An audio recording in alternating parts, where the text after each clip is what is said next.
Di Bandung ini cuaca lagi buruk, lagi hujan, jadi apa namanya? Mungkin kita juga nggak akan terlalu panjang-panjang ya. Saya usahakan cepat seperti kemarin terakhir. Yang penting konsepnya nyampe. Sementara soal rumus itu bisa Anda kerjakan ya. Baik, saudara sekalian, bentar-bentar, ini baru berapa orang? Oh, masih sedikit ya. Saya tunggu dari Bandung karena harus persiapan apa yang ke Papua. Dan katanya kamu siapa yang kemarin pesen itu? Yang pesen apa namanya kemarin tuh? OTK.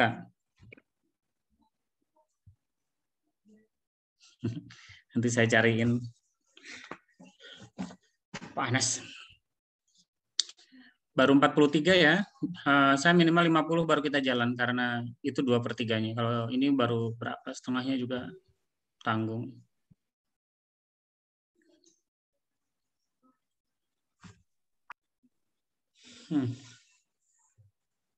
Oke. Saya terpikir sesuatu soal, saya takut pengetahuan Anda tidak pas ketika membuat laporan. Yang sektor perbankan berapa orang? 9, Pak. 9. Kamu termasuk? Saya termasuk, Pak. Oke, gini Kipa. Untuk laporan, jadi untuk yang proses pembelajaran ikuti apa adanya. Tetapi untuk pelaporan akhir semester dan apa namanya tengah semester dan akhir semester itu terutama yang akhir ya. Kalau tengah semester itu kan proses evaluasi apa namanya progres ya, progress report Anda sudah sampai mana gitu. Dan yang penting itu ketika nanti UAS-nya.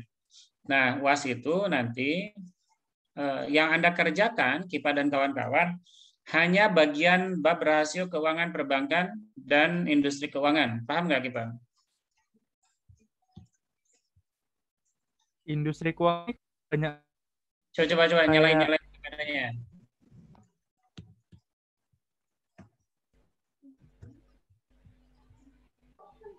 Iya, halo Pak. Mana? Nggak Kan ada. banyak. Oh ya udah ada. Gimana? Banyak ini Pak. Termasuk kayak sekuritas gitu itu masuk Pak ya? Oh Seluruh jangan. Hanya yang perbankan aja. perbankan aja Pak. Oh. Soalnya saya Yang rekap sampai 100.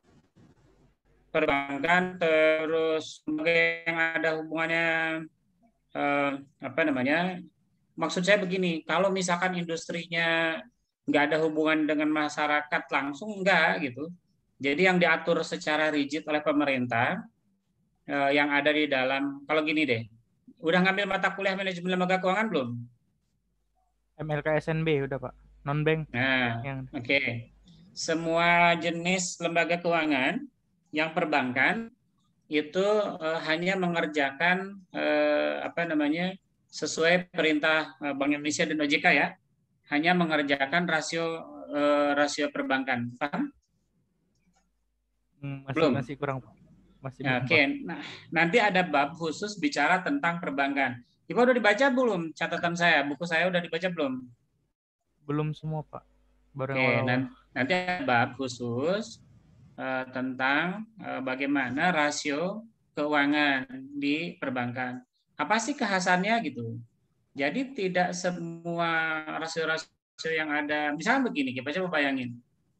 Kira-kira di bank persediaannya buat apa? Persediaan nggak ada Pak, modal dong Pak. Nah, Untuk ya. ini. Jadi mau ngapain? Kamu gimana cara bikin apa namanya rasio-rasio untuk persediaan yang ada hubungannya sama persediaan? Betul nggak? Nggak bisa Pak ya. Ya, jadi karena itu saya ingin yang khusus yang bank mempelajari rasio keuangan perbankan agar kemudian ketika lulus itu paham betul gitu perbankan gitu ya. Tetapi bukan berarti nggak ngerjain yang umum. Maksud saya kalau misalkan sekira-kira datanya ada kerjain gitu ya. Kalau enggak ya nggak perlu. Artinya tetap dipelajari sih setiap rumus, setiap rasio, setiap bab. Tetapi fokus ketika membuat laporan hanya di bab laporan keuangan yang perbankan. Paham ya? Oh ya Pak. Kalau Semoga untuk paham. progres sektornya berarti Pak kayak perusahaan sekuritas nggak masuk Pak, benar-benar Oh bank enggak, doang. kalau itu kan itu apa namanya yang tengah semester ya? Ah, yang satu Nah, itu sektor nggak yang jadi. Ya gini, ketika nanti di akhir semester, IPA dan kawan-kawan kan harus ngumpulin apa hasil rasio. analisis seluruh analisis laporan keuangan yang perbankan, betul ya? Yang kasus Betul. masing-masing kan. Nah, ketika bicara kasus masing-masing, yang dikerjakan hanya rasio perbankan aja, gitu aja, ngerti nggak? Oh ya Pak. Untuk Pura-pura ngerti dulu SPSS. deh. Nah, di sisi lain ya, teman-teman sekalian, di sisi lain, mereka yang tidak mempelajari rasio keuangan perbankan tetap harus belajar ya. Walaupun nggak bisa dihitung, lo ngapain juga. Di perusahaan Anda kan nggak ada gitu ya. Non-performing loan misalkan, nggak ada lah. Orang bukan perusahaannya gitu. Tapi didengerin aja, didengerin, dipelajari, biar kemudian ya tetap paham gitu. Gitu ya, pada sisi lain, pada kawan-kawan di sektor keuangan, jika yang dia itu perbankan, tetap harus mempelajari yang lain. Karena kan kita nggak tahu nanti kerja di bidang apa ya. Jadi saya ada cerita menarik. Beberapa orang itu tidak bersedia ditempatkan di suatu lapangan kerja yang dia merasa dia tidak paham itu. Misalkan begini, kita jurusan apa kita? Manajemen keuangan syariah Pak. Oke, tiba-tiba diterima di Bank Syariah Indonesia. Bank Syariah Indonesia itu lagi rekrutmen besar-besaran karena dia sedang restrukturisasi organisasi. Terus ditempatkan di kantor wilayah perwakilan Jawa Tengah dan Jogja. Kemudian ditempatkan di divisi akuntansi. Jurusannya bukan? Bukan Pak. Nah, terus tiba-tiba bilang gini, wah itu saya nggak paham, itu saya nggak mempelajari itu, saya nggak bersedia ditempatkan di situ. Menurut saya itu bodoh, nggak boleh. Jalanin dulu deh. Kalau nggak bisa pelajari gitu. Karena begini, coba kalau Anda perhatikan ya, orang-orang yang bekerja di industri itu banyak yang nggak nyambung. Emang Anda pikir kepala Kepala kanwil BSM yang terakhir itu lulusan apa coba? Tahu nggak? Ada yang tahu? Nggak nyambung kan? Dia nggak nyambung. Jadi itu hal yang biasa, itu lumrah. Jadi di lapangan kerja itu hal yang biasa, orang bekerja di luar bidangnya itu ya santai-santai aja. Ya gitu ya. Jadi kalian harus punya basic ilmunya. Jadi walaupun misalkan saya Pak, bagian saya kan perbankan Pak, ngapain saya mempelajari tentang persediaan? Di bank kan nggak ada persediaan itu. Bukan itu perkaranya. Siapa yang ngejamin kamu nanti kerja di perbankan, kan nggak ada. Terus misalkan begini, emang Anda pikir itu orang di BUMN itu bekerja terus-menerus di situ? Enggak. Orang yang bagus itu pindah-pindah. Misalkan ya, direktur Telkom tiba-tiba dipindahkan jadi direktur Pertamina. Itu hal yang biasa aja, lumrah itu. Jadi yang penting itu basic ilmu. Jadi kalau ditempatkan di mana saja ya biasa aja. Gitu ya. Jadi Anda yang bukan bidangnya tetap mempelajari yang serius walaupun rasio itu bukan bidangnya. Baik, kita mulai. Karena jumlah penduduk sudah mencapai 68, lumayan lah.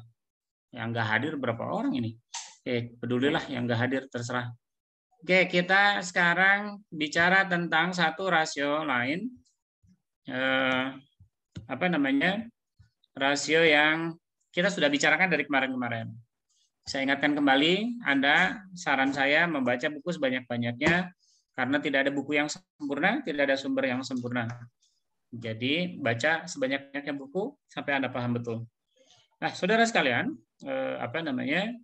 kita hari ini akan fokus pada satu jenis rasio, masih tentang kemampuan seseorang membayar hutang. Itu adalah rasio solvabilitas.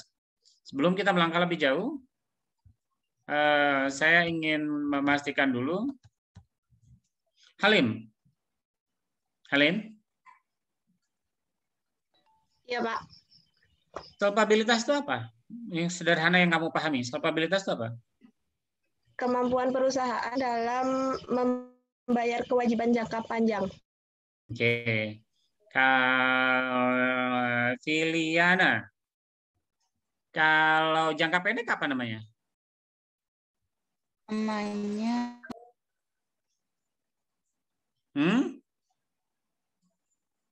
Johan 12. Siapa ini Johan 12? Johan 12. Nggak ada mukanya juga. Hah? Hadir. Johan 12 ini siapa ini? Saya, Pak. Man. Nah, udah kelihatan. Oh, kan bagus gitu dinyalain ganteng. Man. Tadi kan kalau jangka panjang itu solvabilitas. Kalau jangka pendek? Sudah tahu ya, Pak? Lah. Kok nggak tahu? Febrian. Lupa, Pak. Lupa. Febrian. Febrian siapa, Pak?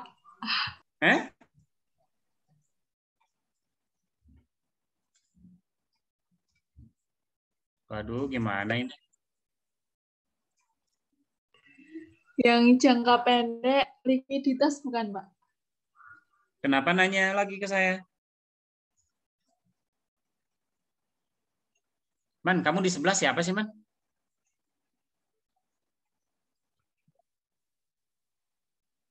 Sekos.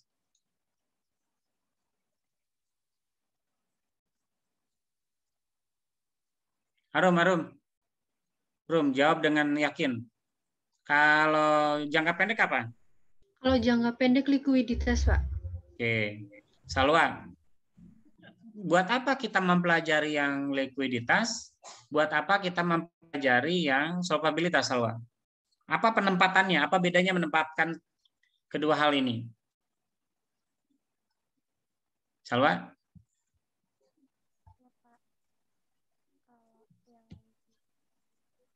Gak ada suaranya. Sal.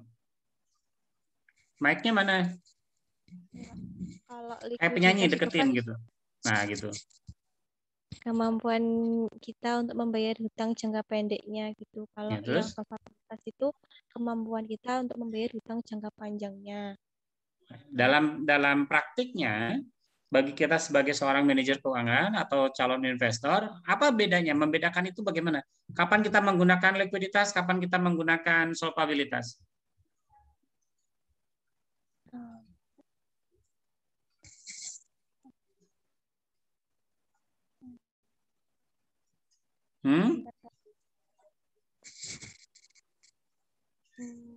Pak Ironisa, kapan kita menggunakan likuiditas, kapan menggunakan solvabilitas? Ketika menggunakan likuiditas, ketika hampir jatuh tempo gitu, Pak. Untuk solvabilitas itu mengukur perusahaan bagaimana nantinya membayar kewajiban ketika terjadi kebangkrutan gitu, Pak. Nisa, ada berapa orang Nisa? Imatu Nisa? Ada ya, Pak. Gimana cara menempatkan kapan kita menggunakan rasio likuiditas, kapan kita menggunakan rasio solvabilitas?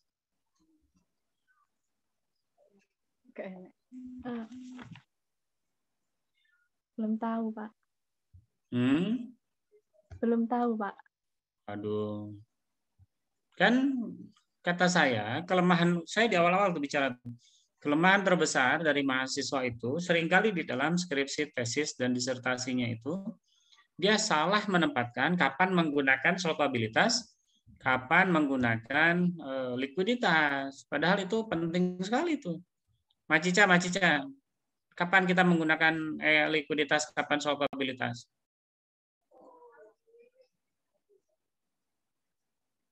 Macica? Ya, Pak. Kapan? Kalau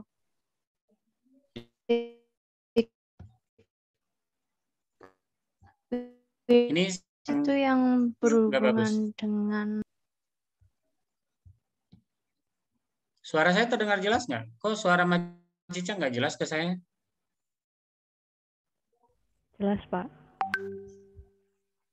Oh, berarti Mbak Cicanya yang... Berarti Mbak Cica yang itu ya? Oke, ganti orang. Neni Nuro, gimana bacanya? Kholistah. Biar agak kelihatan Arab lah. Ayo, Neni.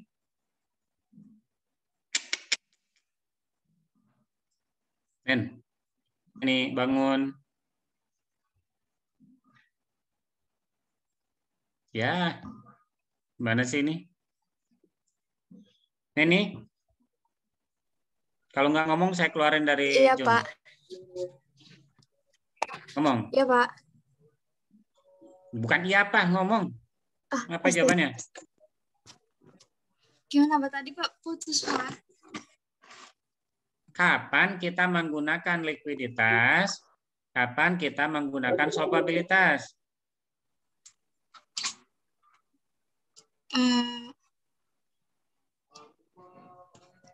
Coba pakai logika aja, logika. Menurut kamu kapan gitu aja.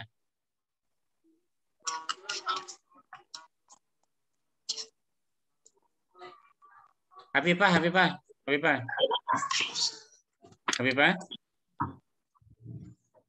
Iya, Pak. Oh, kira-kira menurut kamu dari definisi yang dibicarakan oleh teman kamu, kapan kira-kira menggunakan likuiditas dan solvabilitas? Di saat jatuh tempo, Apa tuh yang jatuh tempo? likuiditas. Emang kalau solvabilitas nggak mikirin jatuh tempo?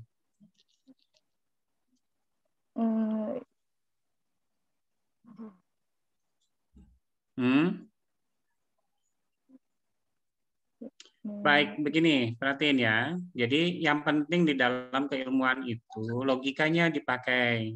Dari definisi yang ada kira-kira apa sih? Coba sekarang ingat-ingat. Likuiditas itu jangka pendek. Sama-sama ngomong hutang. Solvabilitas itu jangka panjang. Nih, kalimatnya jangka panjang.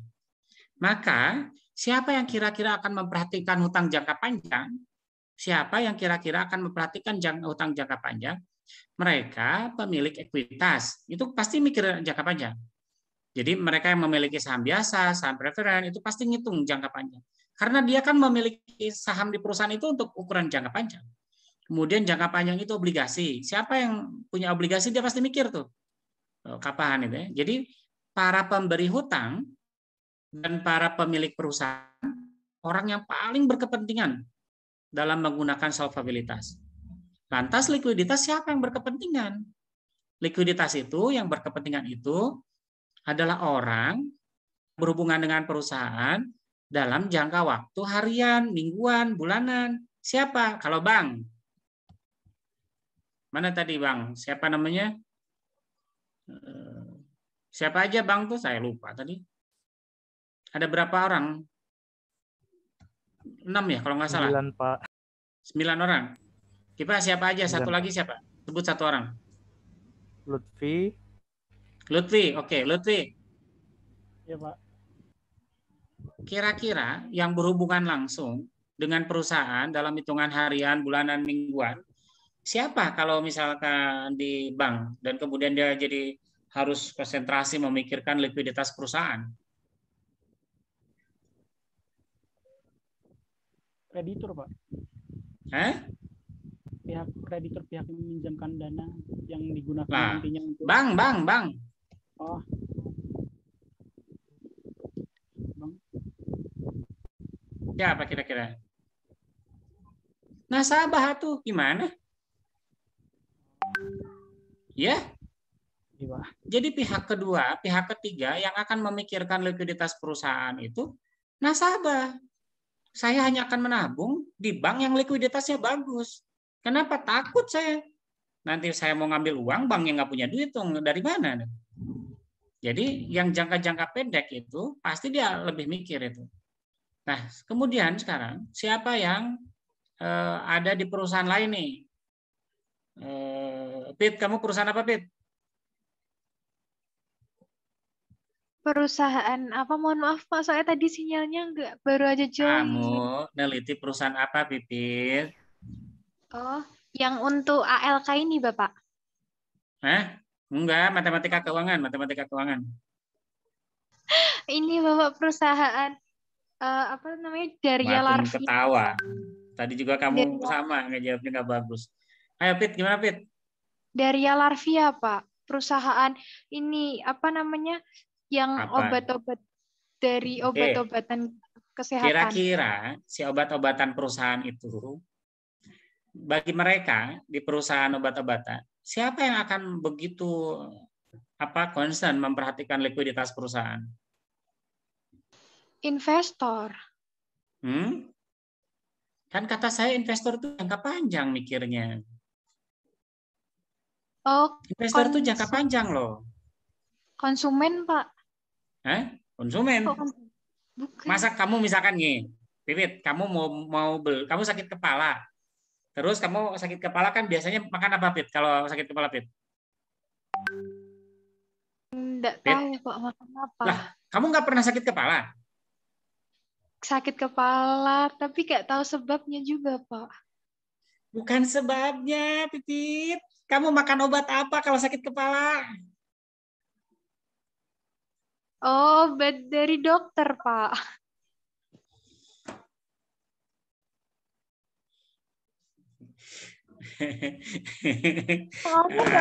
Jen, kamu nyalain mic-nya. Iya, Pak. Jen, kira-kira kalau Pipit sakit kepala dia makan obat apa, Jen? Apa ya, ultraflu mungkin. Nah, misalkan dia sakit kepalanya gara-gara ingusan gitu, meler ke sini ya. Gitu misalkan. Nah, ketika dia makan, pasti ultraflu itu pilihannya, oh ada flu-nya gitu. Dia sakit kepala gara-gara flu, ambillah ultraflu. Mungkin nggak, Jen, ketika Pipit beli ultraflu karena dia sakit kepala, mungkin nggak dia ngecek dulu tingkat likuiditas perusahaannya yang menerbitkan, yang membuat ultraflu? Kira-kira, Jen? Ya, Pak. Tidak mungkin. Enggak, ngapain? Konsumen mah nggak peduli. Kalau bank peduli, karena nyimpen duit. Itu duit saya, ini mau beli. Masa iya?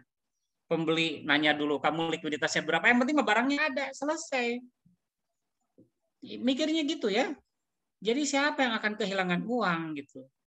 Nah, kalau di perusahaan Pipit, siapa yang kira-kira kehilangan uang? Pemasok. Karena tidak ada pemasok barang di perusahaan besar dibayar cash, nggak ada. Dari mana ceritanya? Misalkan begini, Jen itu hutan Albasyahnya di pantai Laut Selatan itu banyak tuh. Bahkan dari ujung ke ujung Laut Selatan itu punya Jen semua. Terus ada perusahaan kayu. Itu perusahaan plywood kan? Plywood itu kan bikin triplek, bikin apa tuh? Terus Jen mau masuk kayu Albasyah ke situ karena bubuknya kan diambil kan. Kalau Albasyah nggak begitu keras, jadi yang diambil bubuknya. Jadi Albasyah digergaji, kemudian dibuat bubuknya kemudian diolah jadi triplek. Kira-kira Jen dapat uang langsung nggak kalau Jen jual Albasyah ke mereka? Boleh diulang, Pak? Saya udah nerangin capek-capek. Jadi Jen gini ya, saya jelasin aja nggak perlu diulang. Jadi begini, kalau misalkan kita masuk barang ke sebuah perusahaan besar, itu jangan harap seperti jual beli di warung. Jen masukin kayu Albasyah ke sebuah perusahaan plywood, nggak akan dibayar langsung. Dibayarnya sesudah 10 truk, 20 truk, sesudah berapa kubik gitu. Sesudah banyak baru dibayar. Kalau sederhana, misalkan begini. Misalkan Lutfi punya perusahaan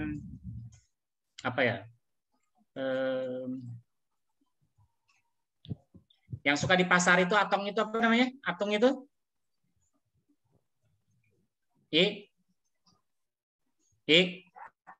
Jenis usaha Atong itu apa namanya? Grosir. Misalkan Lutfi itu punya perusahaan grosir.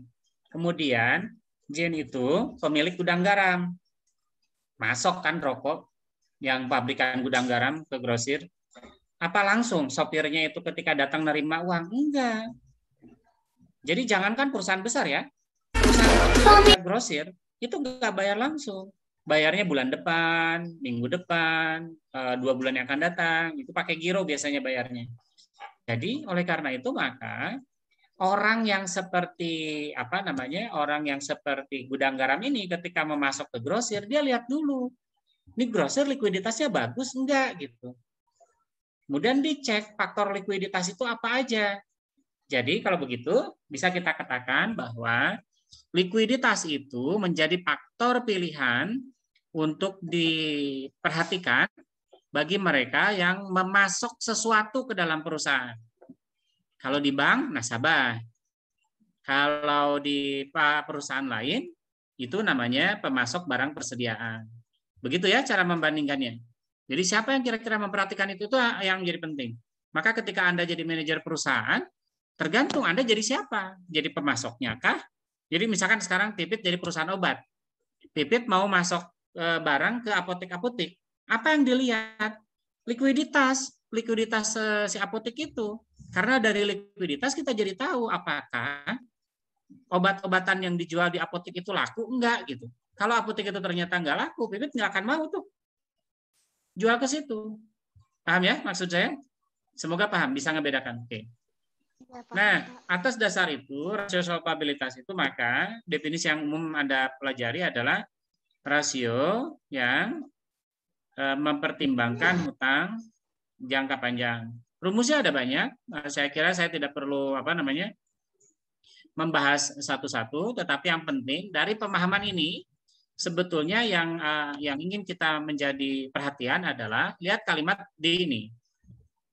Jadi yang paling diperhatikan di dalam solvabilitas adalah perkara permodalan. Kalau misalkan di likuiditas itu persoalan persediaan, baik itu persediaan barang atau uang. Jadi jika dia perusahaan keuangan, yang diperhatikan adalah berapa uang tersedia. Jika dia perusahaan produksi, itu barang yang tersedia. Nah, oleh karena itu jangka panjang, maka yang dipikirkan para pemilik modal adalah ketika perusahaan dilikuidasi. Jadi ketika perusahaan bangkrut, dinyatakan bangkrut, seberapa mampu perusahaan itu membayar hutangnya, itu yang dipikirkan. Maka yang akan kemudian dipertimbangkan di dalam kita bicara solvabilitas adalah ketika likuiditas itu berapa punya aset, asetnya berapa dia. Jadi pertama kali kita memperhatikan solvabilitas adalah berapa aset yang dimiliki oleh perusahaan. Kedua, berapa hutang yang dimiliki. Jadi berapa hutang yang dimiliki dibandingkan dengan asetnya. Yang kedua, ini kan si perusahaan pasti ada pemilik nih. Si perusahaan ini ada pemiliknya nih. Pemiliknya siapa gitu pemilik modal yang ini. Maka si pemilik juga dihitung sebagai ekuitas. Ekuitasnya berapa? Jadi kalau misalkan perusahaan itu bangkrut, yang kita pertimbangkan kalau perusahaan bangkrut apa sih? Pertama, kalau perusahaan bangkrut itu yang kita pikirkan adalah hutang. Jadi kalau ada perusahaan bangkrut yang harus diselesaikan nih, likuiditas itu, yang pertama kali perusahaan dilikuidasi atau dinyatakan bangkrut, kewajiban apa yang harus pertama kali dipenuhi? Hutang. Jadi kalau misalkan kewajiban ini sudah terpenuhi, maka kemudian yang dilakukan adalah, ini sudah hutang selesai, baru kemudian bagikan pada para pemilik. Jadi pemilik itu adalah alternatif ketika semua kewajiban sudah diselesaikan. Pemilik ada dua nih. Ingat ya, pemilik itu ada dua jenis. Jadi kepemilikan dalam perusahaan itu ada dua jenis, yaitu ada saham biasa dan saham preference. Nah, kalau tadi hutang sudah selesai nih, hutang semua sudah selesai. Kan tadi kata saya baru kemudian kita memikirkan, kita sebagai manajer keuangan memikirkan siapa nih yang akan kita kasih berikutnya. Misalkan aset masih tersedia, jadi perusahaan itu sudah bangkrut, hutang sudah dibayar, aset masih tersisa. Kira-kira dikasihin ke siapa sisa uang itu, Irfan? Sisa aset yang tersedia sesudah bayar hutang dikasihin ke siapa, Irfan? Ke saham preferen dulu, Pak. Oke, bagus. Jadi ketika bangkrut, yang dipikirkan pertama kali adalah siapa pemilik saham preferen. Dulu kan mereka dulu, karena mereka tidak punya hak suara. Jadi karena mereka tidak punya hak suara, dahulukan dulu sebagai kompensasinya. Baru terakhir, baru kita mikirin. Nih, pemilik saham biasa ada berapa orang? Berapa kepemilikannya? Bagi rata sisanya. Kira-kira begitu ya. Jadi solvabilitas itu konsepnya adalah kemampuan perusahaan ketika dia dinyatakan bangkrut. Jadi tentu itu obrolannya adalah siapa pemilik ekuitas. Kata saya tadi, siapa yang akan memperhatikannya? Ya, pemilik modal yang ini ya. Jadi pertimbangan utamanya adalah modal. Kalau yang tadi persediaan. Baik, berikutnya. Manfaat solvabilitas kalau begitu kita sudah bahas ini. Menganalisis kemampuan posisi perusahaan terhadap kewajiban lainnya. Tadi kan ya. Apakah ada hutang, apakah ada preferen, dan seterusnya. Ini salah ketik, maaf ya. Untuk menganalisis kemampuan memenuhi kewajiban yang bersifat tetap. Tetap itu apa? Dividen. Terus apa gitu ya. Untuk menganalisis keseimbangan antara aktiva, khususnya aktiva. Aduh, maaf banyak ini. Banyak salah ketik. Ini sudah dibahas tadi ya. Ini sudah dibahas tadi. Oke. Jadi solvabilitas itu siapa pengambil manfaat dari bidang ini tergantung dari posisinya di dalam perusahaan. Tetapi hakikatnya adalah siapa yang menyuplai modal. Penyuplai modal itu adalah pemberi hutang dan pemilik ekuitas. Kemudian kalau misalkan kita bisa, kenapa sih ini masih banyak yang masuk-masuk? Apa namanya? Manfaat rasio pertama menganalisis berapa besar hutang perusahaan berpengaruh terhadap pengelolaan aktiva. Kan logikanya, jangan-jangan perusahaan itu meminjam uang terlalu besar, itu semuanya untuk produksi. Kenapa kita memikirkan ini? Coba bayangkan, kenapa kita memikirkan tentang pengelolaan aktiva?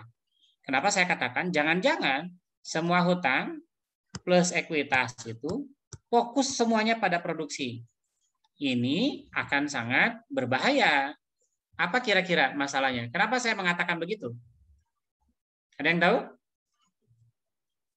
Kira-kira kenapa saya mengatakan begitu? Pan, kira-kira gimana, Pan? Irfan, bagus jawabannya. Ya, Pak. Kira-kira kenapa, Pan? Saya mengatakan hati-hati tentang ini. Oh, kalau apa ya? Kalau misalnya akan harus ada diversifikasi. Nah, kalau misalnya untuk apa ya? Untuk produksi doang, misalnya ada sumber lain untuk pemasukan yang lebih maksimal, kenapa harus? Oh, enggak, bukan Pan, bukan yang itu, Pan. Nah, kan tadi kan konsepnya adalah memahami apa yang menjadi concern seseorang di dalam solvabilitas. Jadi ketika kita bicara soal hati-hati nih, jangan sampai uang yang kita masukkan dalam bentuk utang dan ekuitas itu full seluruhnya untuk produksi. Artinya kita cek juga itu. Kan kalau asetnya nggak ada, aset itu nggak ada karena semua habis buat produksi, utang dan itu. Berarti kalau misalkan perusahaan ini kata saya tadi apa, dilikuidasi atau dibangkrutkan, berarti ininya kurang dong untuk bayar utang dan ekuitas. Ya, jadi perhatikan kemana aliran uang utang dan ekuitas itu. Jadi kalau kita pemberi utang atau kita pembeli saham, perhatikan persoalan ini. Jadi yang paling penting itu soal ini nih, jaminan. Jadi ada nggak yang dibeliin aset gitu ya? Jangan-jangan nanti kalau semuanya untuk persediaan, gimana juga? Kalau persediaan kan dibagiin dalam keadaan bangkrut, laku berapa gitu ya? Jadi harus diperhatikan itu. Jadi perhatikan kalau perbandingan-perbandingan yang akan kita bahas pada tahap berikutnya. Kalau ini mungkin Anda saya kira nggak terlalu pusing ya, paham lah. Kira-kira seberapa kuat gitu orang itu yang meminjam utang ke kita atau yang kita kasih modal, seberapa kuat dia mampu membayar gitu ya. Kira-kira begitu kalau ini. Kemampuan pribadi lah kira-kira. Oke. Ada beberapa rumus yang paling sering digunakan. Pertama adalah debt to asset ratio. Jadi yang kata saya itu berapa asetnya itu. Itu penting untuk kita bahas. Ini sudah saya jelaskan, tidak perlu saya ulang. Yang kedua adalah DER ini. dari ini adalah ekuitas. Jadi perbandingan hutang dengan ekuitasnya sudah saya bahas tadi. Ini tergantung kita mana yang akan kita gunakan. Jadi kalau misalnya kita hutang apa yang kita mau pertimbangkan itu apanya sih yang mau kita pertimbangkan? Jadi hati-hati ketika memilih rumus-rumus ini, maka pertanyaannya adalah kita sebagai pemberi hutang atau kita sebagai yang memiliki hutang adalah pertimbangannya kita mau bicara tentang apanya. Apa yang mempengaruhi debt equity ratio? Pertama, stabilitas prediksi hubungan bisnis. Ini kan sebetulnya agak susah untuk diprediksi. Ketersediaan aset yang cocok, kan kata saya tadi ya, apakah ada aset misalkan yang akan di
makin besar. Jadi saya usahakan dipercepat aja ya, karena takutnya malah jadi nggak kemana-mana. Kalau di Bandung kalau cuaca begini sinyal kurang bagus. Tapi sementara ini suara saya masih terdengar jelas, Pan. Irwan? Jelas, Pak. Oke. Jelas. Pak. Bentar ya. Sudah masuk semua? 59 lumayan.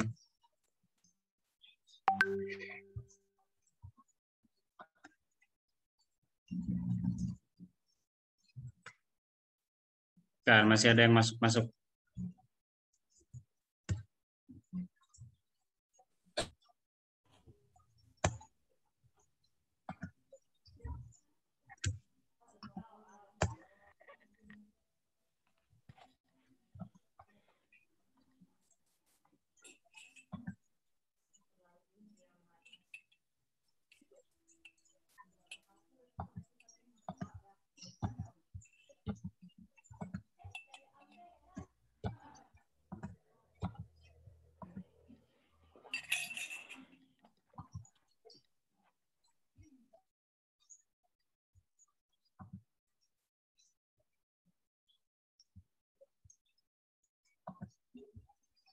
Baik, sudah lewat jumlah banyak kayaknya.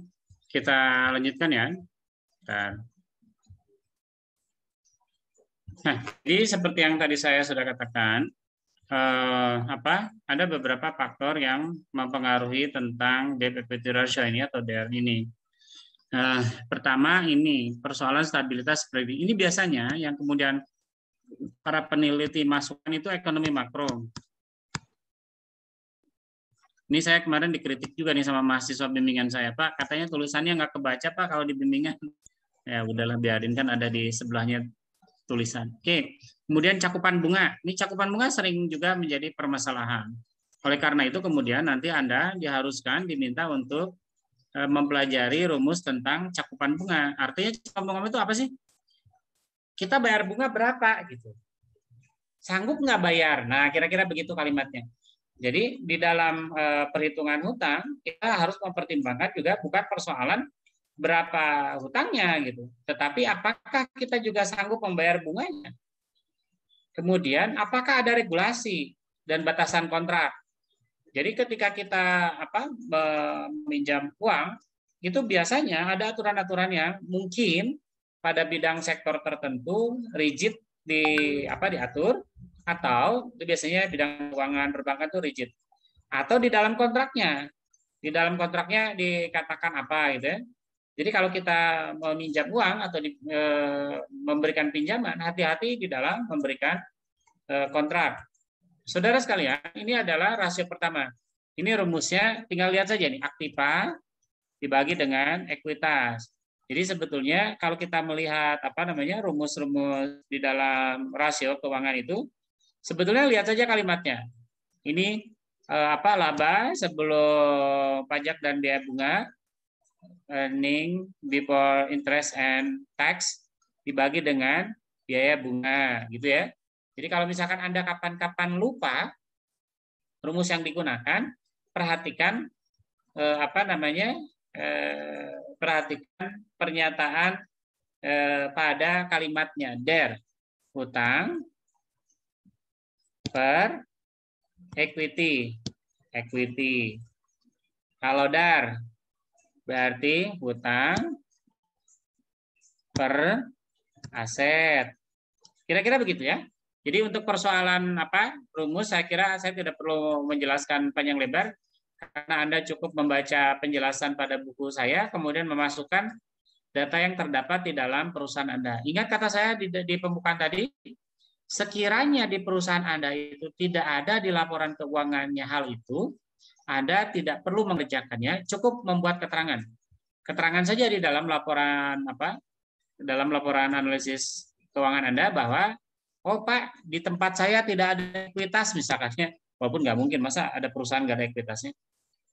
Tapi asal tuliskan, kemudian jelaskan kenapa tidak ada. Misalkan di bank, Pak di bank tidak ada persediaan, alasannya tulis di situ, buat keterangan. Gitu. Yang penting itu keterangan. Baik. Jadi nanti ketika Anda membuat penjelasan-penjelasan, saya mohon dengan sangat dikerjakan semuanya, kecuali yang perbankan yang sudah saya jelaskan di awal tadi. Kemudian jika tidak ada, Pak di tempat saya nggak ada bunga, ya jangan dihitung, pusing amat. Kenapa perusahaan ini memang nggak punya hutang misalkan? Bisakah? Bisa.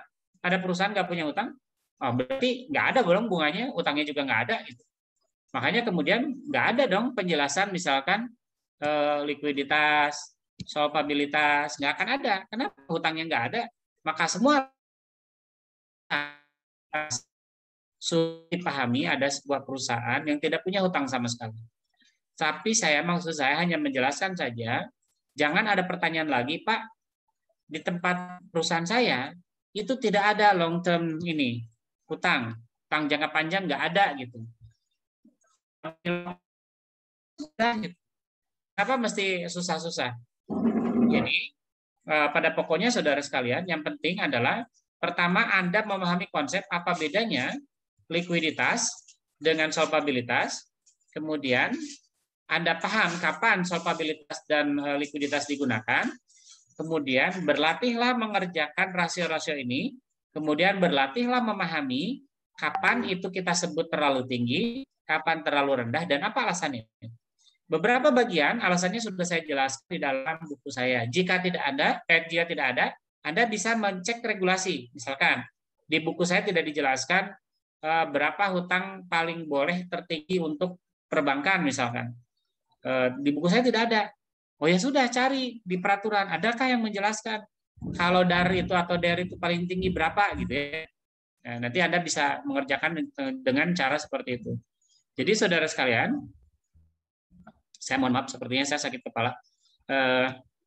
Saudara sekalian, jadi yang paling penting di dalam pengerjaan tugas ini adalah konsepnya Anda paham.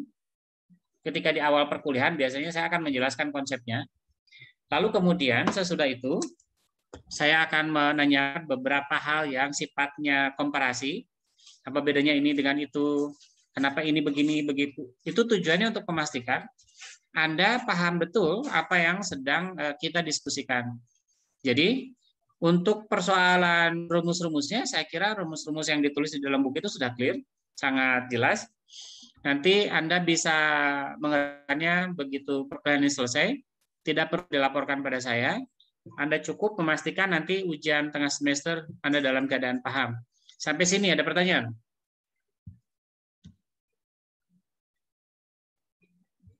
Ada yang baru masuk ini? Ada pertanyaan? Ini ujiannya makin besar soalnya. Nanti malah nggak bagus juga perkuliahan. Jen, ada pertanyaan, Jen, tugasnya atau apa? Atau tentang solvabilitas? Belum, Pak. Tadi sempat ketinggalan, tapi bisa dipelajari lagi. Oke.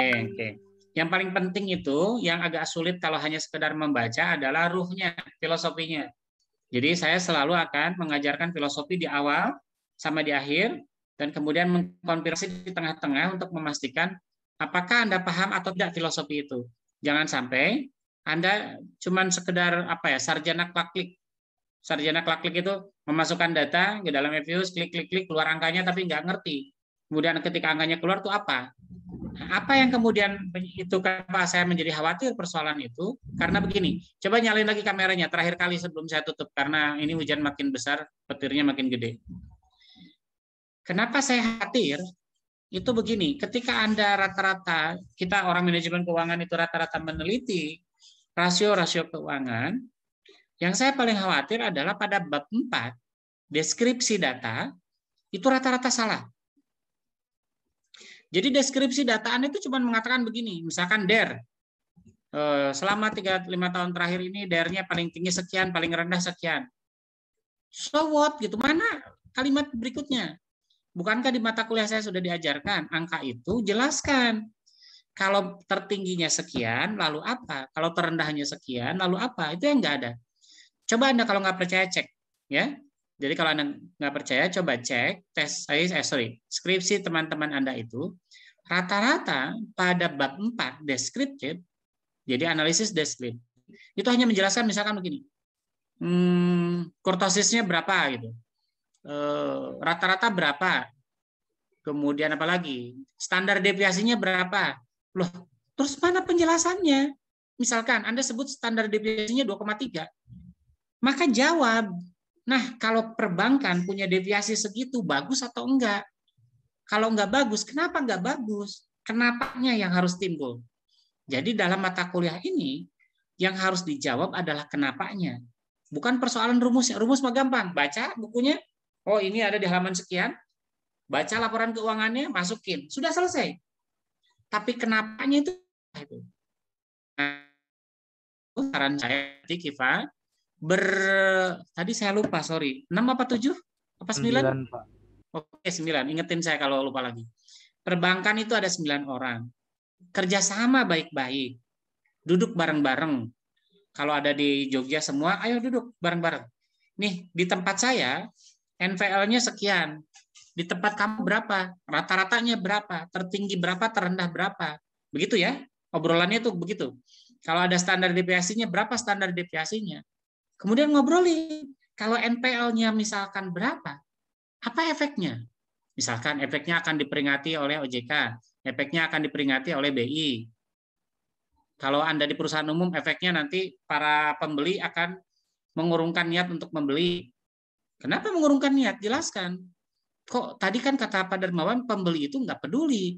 Ada peduli. Misalkan sekarang, tadi saya mencontohkan Jen memiliki perkebunan albas ya, akan memasok ke perusahaan plywood. Perusahaan plywood nanya dulu, bisa nggak kamu masuk ke saya itu setiap minggu 4 truk, 1 truknya sekian kubik.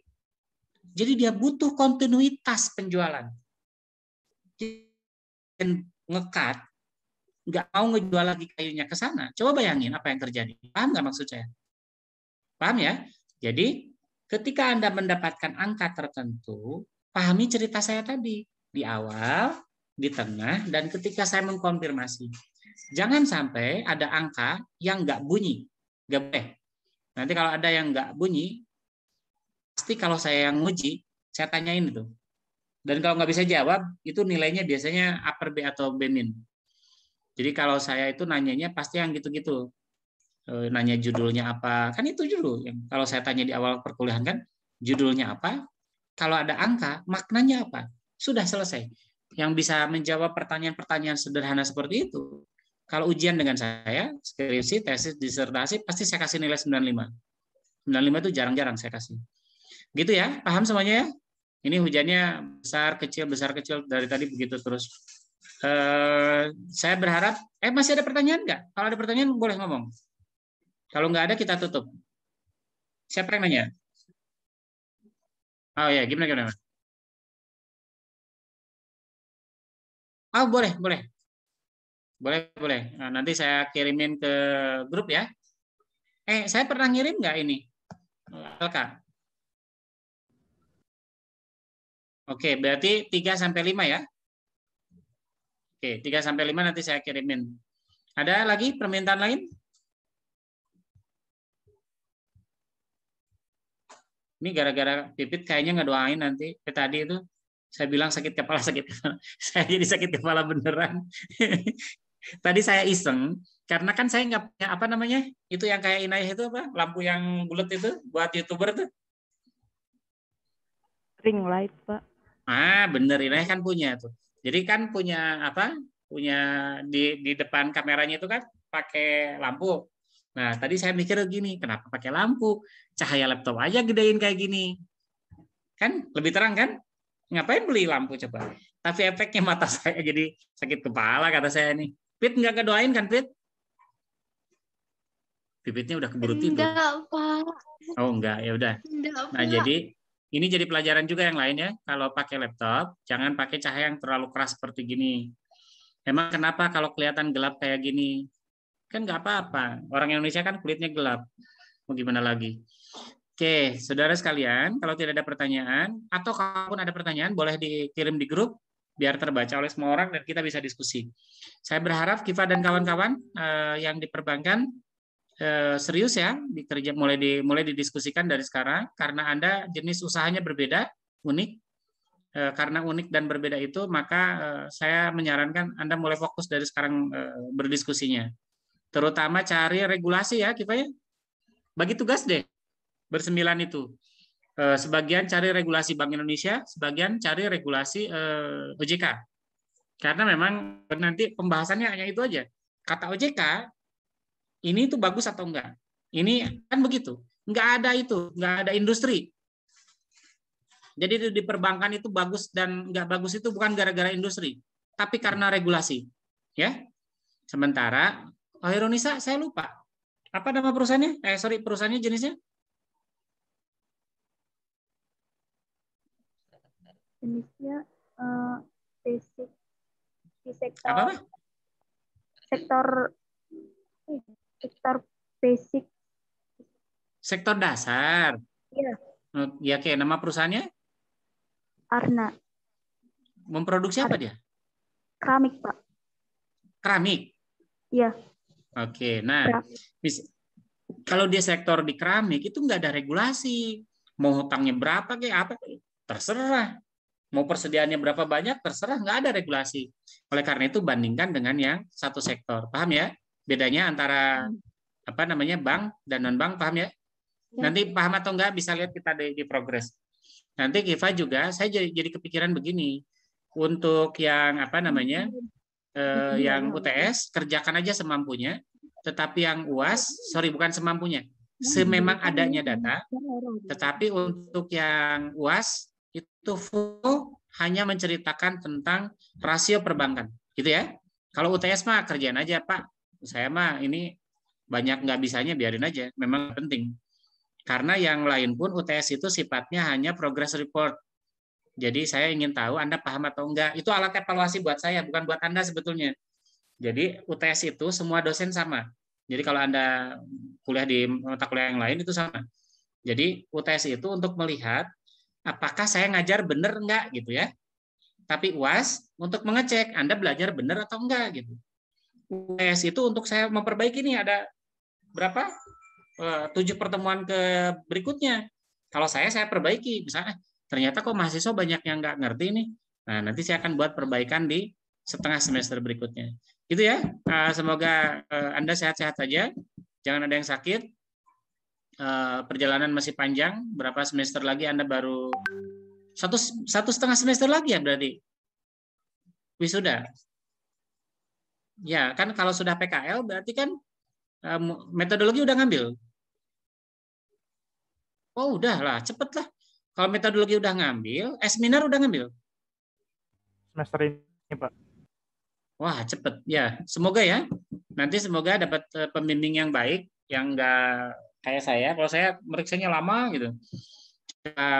Pembimbing yang baik-baik, cepat selesai kuliahnya, cepat dapat pekerjaan, ya cepet-cepet yang bagus-bagus lah.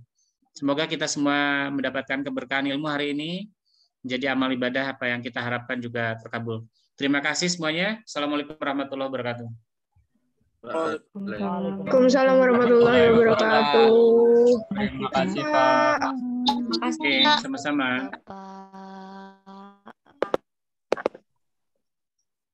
File saya kirim ke grup langsung ya. Berarti 345 ya, Man? Oke, saya kirim sekarang. Dah, pada live aja ya.